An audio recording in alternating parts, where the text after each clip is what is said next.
Edgar sebagai moderator sekaligus sebagai presentator utama, dan bersama rekan-rekan saya yakni Nurlani Harahap sebagai presentator kedua, Nurul Aisyah sebagai presentator ketiga, dan yang terakhir ada Email Amelinda sebagai presentator keempat.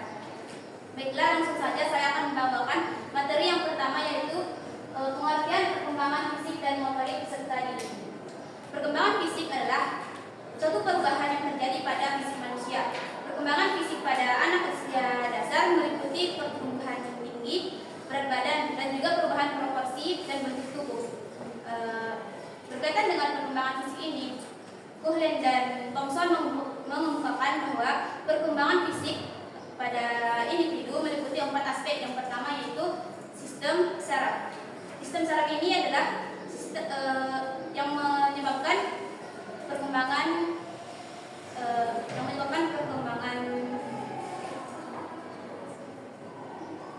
sistem saraf adalah sistem yang sangat mempengaruhi perkembangan kecerdasan dan emosi. Yang kedua yaitu otot-otot. Otot-otot inilah yang mempengaruhi perkembangan kekuatan dan juga kemampuan dan juga motorik. Yang ketiga ada kelenjar endokrin. Kelenjar endokrin inilah yang menyebabkan adanya munculnya tingkah laku baru pada usia remaja.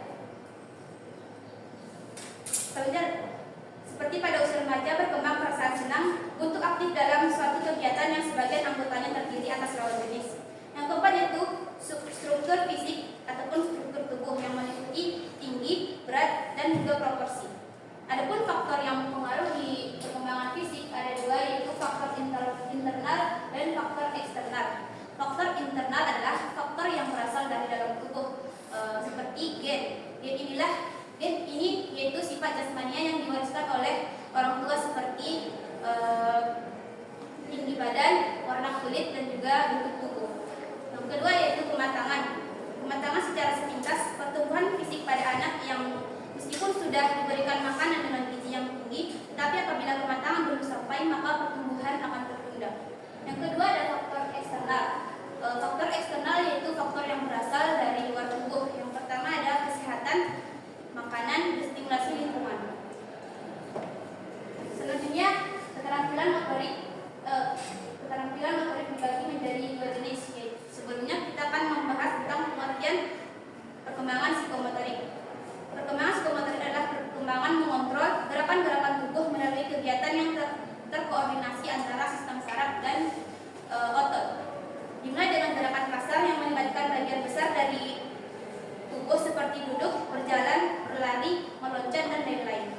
Kemudian dilanjutkan dengan koordinasi gerakan halus seperti meraih, memegang, melempar, dan sebagainya yang diperlukan dalam kehidupan sehari-hari sebagai sesuatu yang wajar. Kemampuan motorik dibagi menjadi dua jenis, yaitu keterampilan motorik halus dan keterampilan motorik kasar.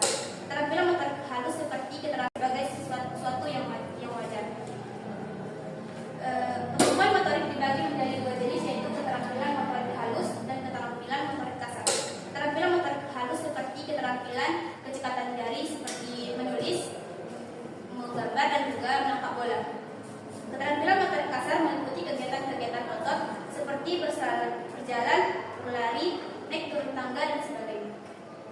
Pada perkembangan peserta didik, perkembangan fisik motorik memegang peran yang sangat penting pada proses tumbuh anak di kehidupannya yang di masa akan datang. Selain itu, perkembangan ini juga akan mempengaruhi aspek perkembangan lainnya seperti perkembangan kognitif, sosial, dan juga emosi. Berikutnya akan disampaikan oleh presentator kedua kepada saudari Nurlani. Saya persilakan.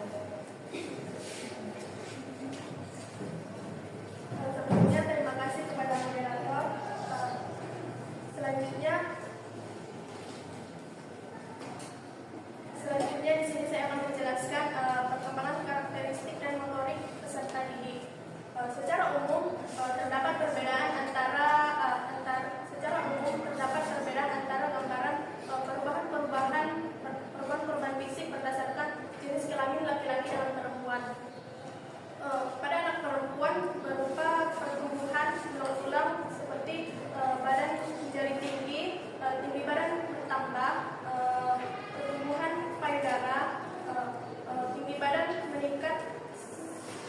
berdasarkan tahapannya setiap tahunnya. Dan tumbuh bulu pada ketiak dan menstruasi atau haid. Sementara pada laki-laki berupa pertumbuhan tulang-tulang seperti tulang-tulang testis atau buah belir membesar, awal perubahan suara, lalu tumbuh bulu pada kemaluan, ejakulasi, dan tumbuh bulu di dada dan di ketiak.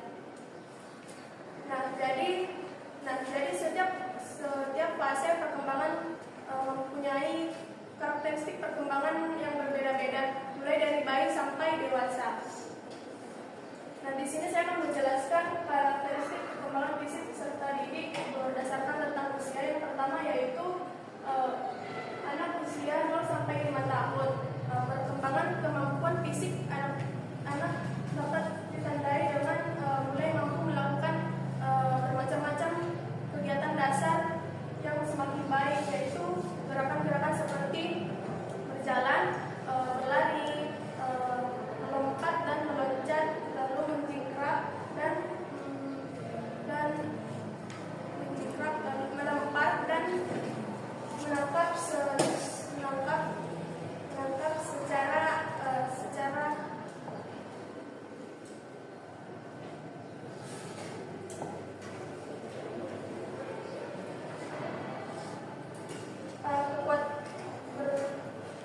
berhubungan dengan kekuatan yang lebih besar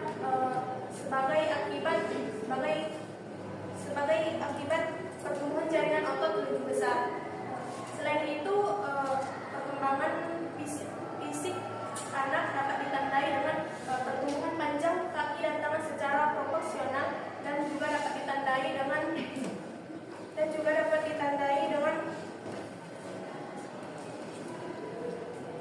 koordinasi gerak dan keseimbangan berkembang dengan baik. Yang kedua yaitu anak usia 5 sampai 11 tahun, yaitu perkembangan waktu reaksi lebih lambat dibanding masa kanak-kanak. Koordinasi mata dan tangan tumbuh berkembang lebih baik, dan kesehatan belum stabil dan rentan sakit, dan daya tahan tubuh kurang. Yang ketiga, pada masa ini laki-laki mengalami perkembangan psikomotorik yang lebih pesat dibanding wanita. Secara umum perkembangan psikomotorik perempuan akan berhenti setelah mengalami menstruasi. Yang terakhir yaitu karakteristik perkembangan psikomotorik pada masa dewasa. Seperti pada masa ini, perkembangan psikomotorik terjadi pada masa ini melalui latihan yang teratur dan program keterampilan yang maksimal akan dapat ditingkatkan dan dipertahankan. Semua sistem gerak dan koordinasi dapat berjalan dengan baik. Sekian, saya kembalikan kepada Terima kasih kepada saudari kami. Materi selanjutnya akan dibawakan oleh saudari Nurul Aisyah kepada saudari saya.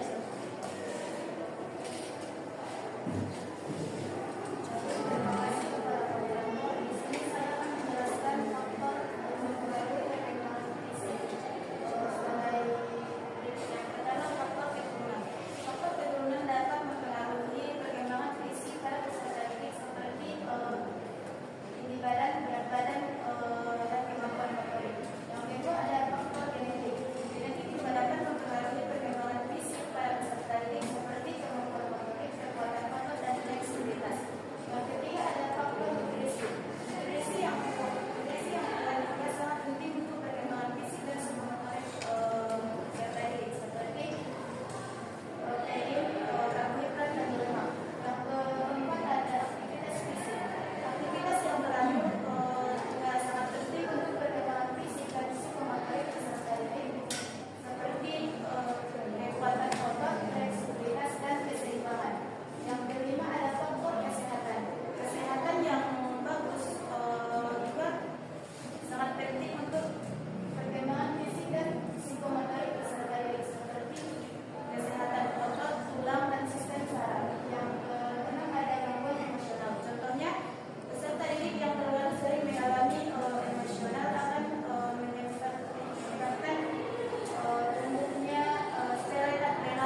hal ini membuat dengan memahami karakteristik perkembangan fisik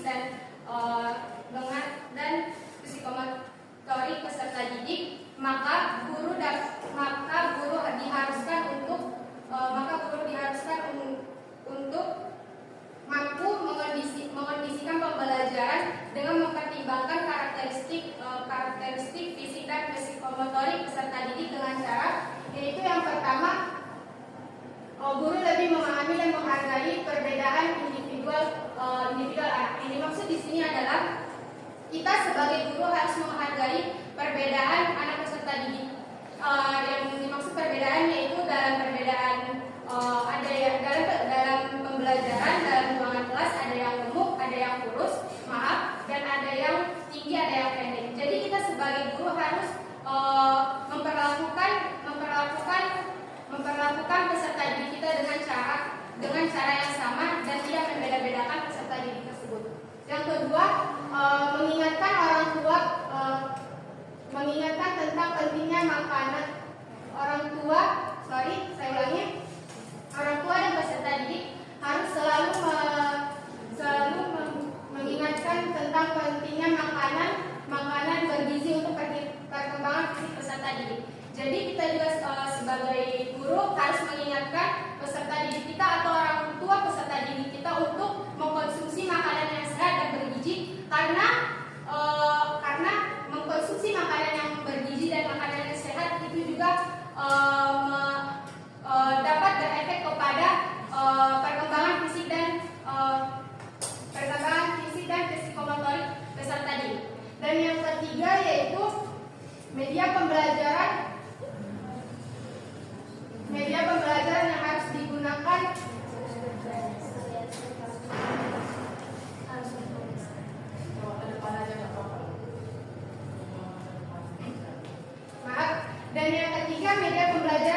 digunakan harus bervariasi. Yang dimaksud di sini adalah kita sebagai guru untuk belajar mengajarkan peserta didik kita dengan pembelajaran yang bervariasi, atau bisa secara langsung menstimulasikan fisik dan psikomotorik anak. Misalnya kita dapat menggunakan media 4 dimensi. Yang ketiga, guru harus lebih banyak memberikan stimulasi. Yang di sini dimaksud adalah kita sebagai guru juga harus dapat membimbing dan mengarahkan anak peserta didik kita untuk kelas, ada yang gemuk, ada yang kurus, dan ada yang tinggi, ada yang pendek. Jadi kita sebagai guru harus memperlakukan peserta didik kita dengan cara yang sama dan tidak membeda-bedakan peserta didik tersebut. Yang kedua, mengingatkan tentang pentingnya makanan. Orang tua dan peserta didik harus selalu mengingatkan tentang pentingnya makanan bergizi untuk perkembangan fisik peserta didik. Jadi kita juga sebagai guru harus mengingatkan peserta didik kita atau orang tua peserta didik kita untuk mengkonsumsi makanan yang sehat dan bergizi, karena mengkonsumsi makanan yang bergizi dan makanan yang sehat itu juga dapat berefek kepada perkembangan fisik dan psikomotorik peserta didik. Dan yang ketiga yaitu media pembelajaran yang harus digunakan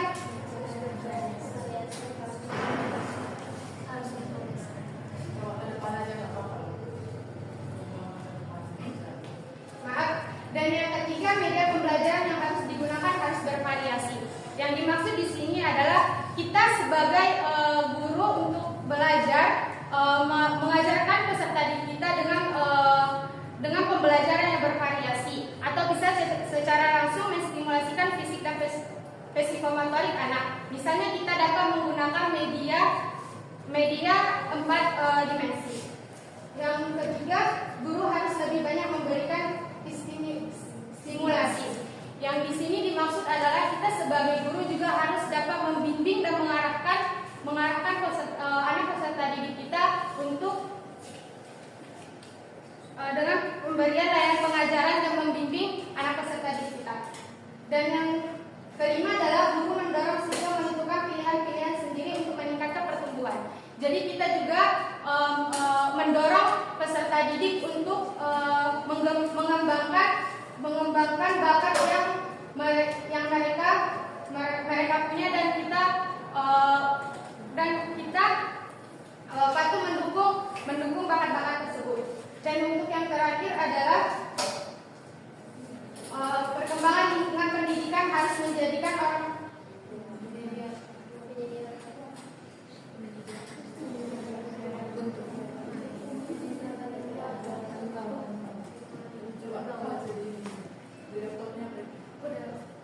dan yang terakhir adalah menyediakan ruang untuk bermain kepada peserta didik kita.